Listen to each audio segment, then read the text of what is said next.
నమస్తే, నేను మీ ఈకే గిరీష్.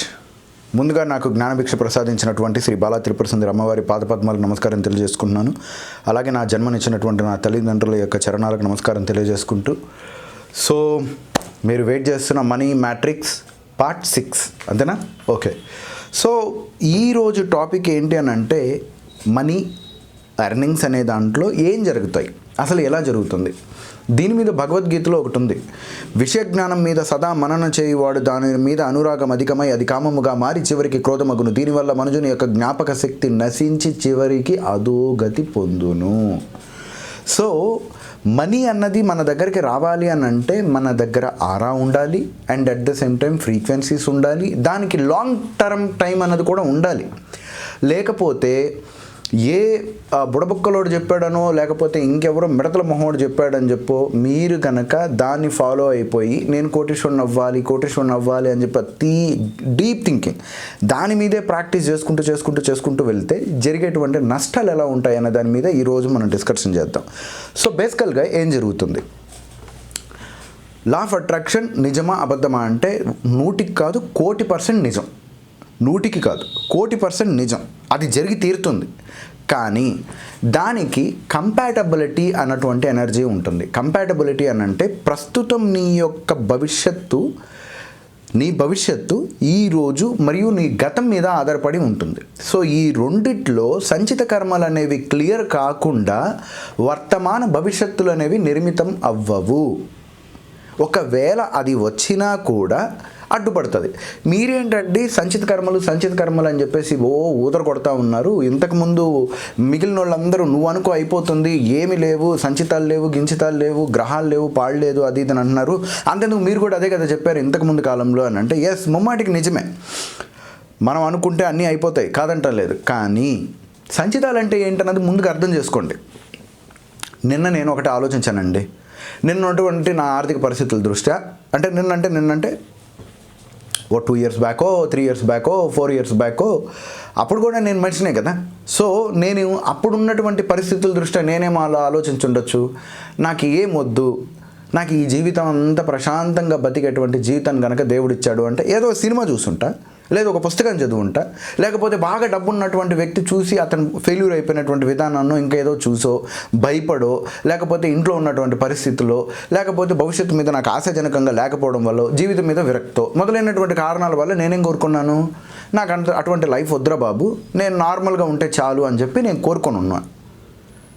ఈరోజు ఏంటి అని అంటే ఏదో పక్కన ఉన్న వాళ్ళు మోటివేషన్ చేయడమో, మా ఇంట్లో ఆడవాళ్ళు మోటివేషన్ చేయడమో, లేకపోతే ఏదో ఒక క్లాస్కి వెళ్ళడమో, టీవీల్లో యూట్యూబ్లో చూసి ఎస్ నేను ఈరోజు కోటేషన్ అయిపోవాలి అని అన్నా.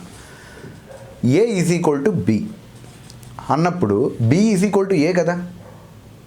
అంటే A అన్నది సంచితం అనుకుందాం, గతం అనుకుందాం, అది Bని క్రియేట్ చేస్తుంది. B = A అయి తీరాలి. సో మీకు గతం అన్నది ఈరోజు మీ మీద పనిచేస్తుంది అనంటే ఈరోజు రేపు భవిష్యత్తును క్రియేట్ చేస్తుందని అర్థం.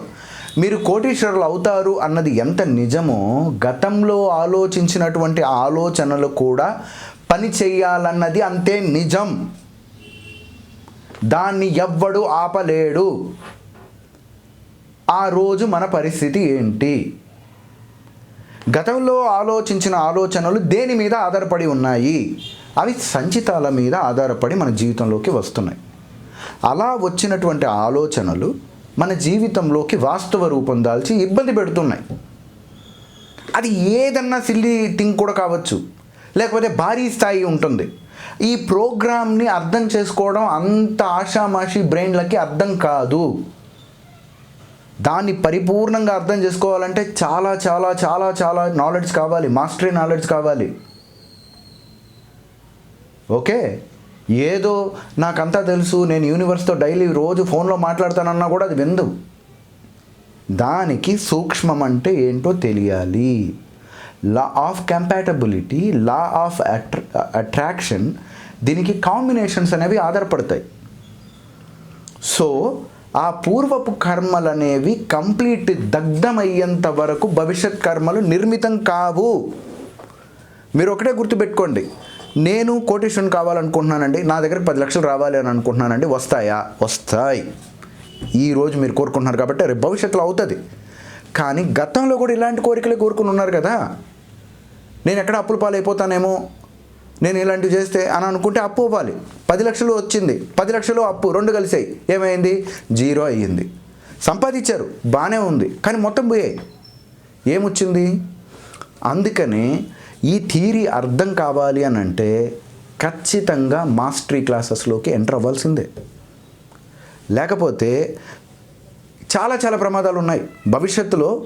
ఈరోజు అఫర్మేషన్స్ ఎవరైతే చేస్తున్నారో బల్ల గుద్ది చెప్తా అందరు ప్రాబ్లంలో ఇరుక్కోబోతున్నారు. ఎందుకు?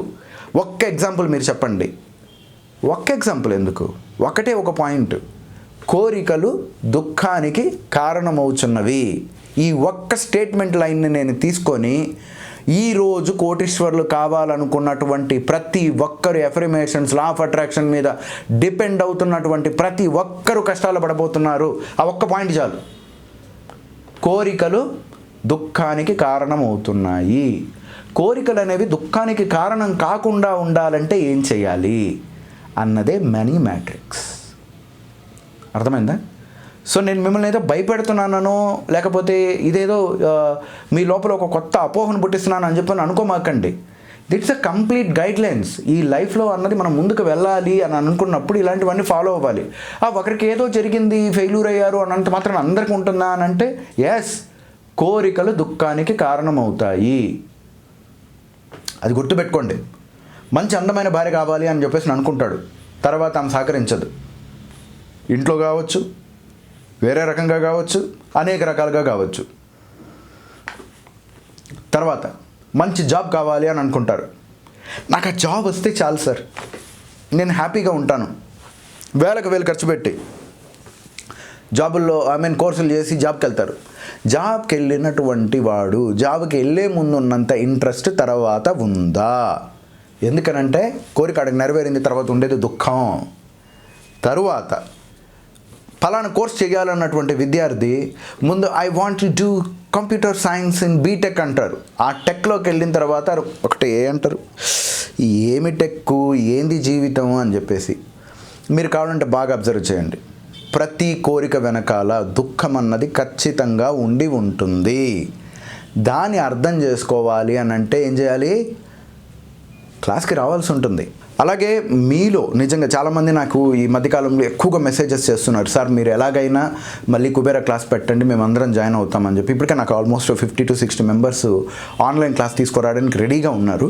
సో నేను ఇంకా ఎక్కువ మెంబర్స్ కనుక ఇంట్రెస్టెడ్ కనుక ఉన్నట్లయితే చెప్దామన్నటువంటి ఆలోచనలో ఉన్నాను. ఎనీవేస్, మీరు కనుక కుబేరా క్లాస్ జాయిన్ అవ్వాలి అని అనుకున్నట్లయితే జూలైలో నేను 2nd వీక్ కానీ లేదా 1st week or 2nd week between time నాకు ఎగ్జామ్స్ ఉన్నాయి. ఆ ఎగ్జామ్స్ కంప్లీట్ అయ్యాక నేను డేట్ అనౌన్స్ చేయడం జరుగుతుంది. సో ఆ మూమెంట్లో క్లాసెస్ ఉంటాయి. మ్యాక్సిమం సాటర్డే సండే మాత్రమే క్లాస్ ఉంటుంది. ఆ క్లాస్కి సంబంధించిన ఇన్ఫర్మేషన్ మీకు ఏమైనా కావాలి అంటే కింద డిస్క్రిప్షన్లో వాట్సాప్ గ్రూప్ ఉంటుంది, ఎస్పెషల్లీ ఫర్ వెల్త్ సైన్సెస్ మీద కుబేరా క్లాస్ అని ఒకటి ఉంటుంది. ఆ క్లాస్కి జాయిన్ అవ్వాలనుకున్నటువంటి వాళ్ళు జాయిన్ అవ్వచ్చు. ఎనీవేస్, మనీ మ్యాట్రిక్స్ 7లో దాని గురించి డిస్కషన్ చేద్దాం. అంటే నెక్స్ట్ ఎపిసోడ్లో దీని గురించి డిస్కషన్ చేద్దాం. చూస్తూనే ఉండండి, లైక్ చేయండి, సబ్స్క్రైబ్ చేయండి. ఏం చేయాలి ఇంకా? కామెంట్ కూడా పెట్టండి దీని మీద, మీకు నేను చెప్పింది రైటా రాంగా అని చెప్పి మీకు అర్థమవుతుంది.